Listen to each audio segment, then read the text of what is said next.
When we consider those who were disobedient to God, we also must consider the awful judgment that they faced for defying a holy and omnipotent God. Good morning. This is Pastor Ernie Lewis of the Blue Point Church in Sisney, Illinois, with your thoughts for Friday. The awful story of Sodom and Gomorrah is a tale of wickedness and destruction. It might have been avoided if Lot's family had been faithful to tell about their God. When Abraham interceded for the city, he asked God to spare the city if they could find even 10 righteous people. And even though Lot's family had lived there for some time, they were not considered righteous, apparently, nor had they persuaded others to be.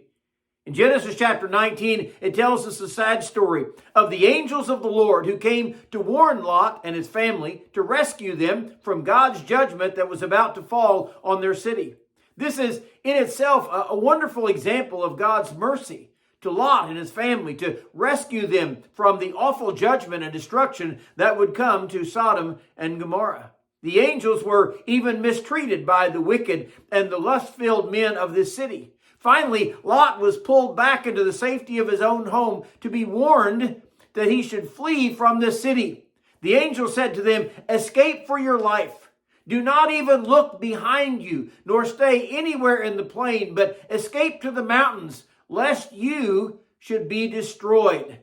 Now, Lot tried to convince his daughters-in-law, his daughters and his sons-in-law to flee with him, but they were convinced that Lot was just joking. They would not believe that God would actually judge their sin.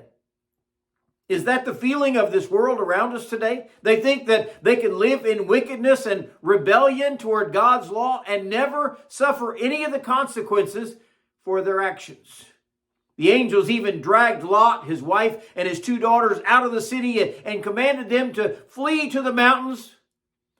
But their love for the city, their failure to see its wickedness, caused them to be disobedient. And the Bible says in Genesis 19 and verse 25, "So God overthrew those cities, all the plain, all the inhabitants of the cities, and what grew on the ground. But Lot's wife looked back behind her, and she became a pillar of salt." This woman would not obey God in the face of terrible destruction of her city. These verses here tell us that the fire that and the brimstone that rained down from the heavens consumed everything around them, not only the cities, but the vegetation on the plain. And yet this woman could not believe in God's judgment enough to be obedient.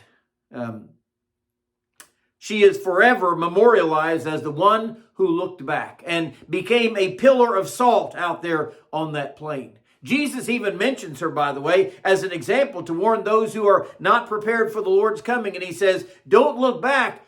Remember Lot's wife." We should remember her today, not only for her disobedience, but for the judgment that she faced. How seriously today do we take obedience to the Lord in our day?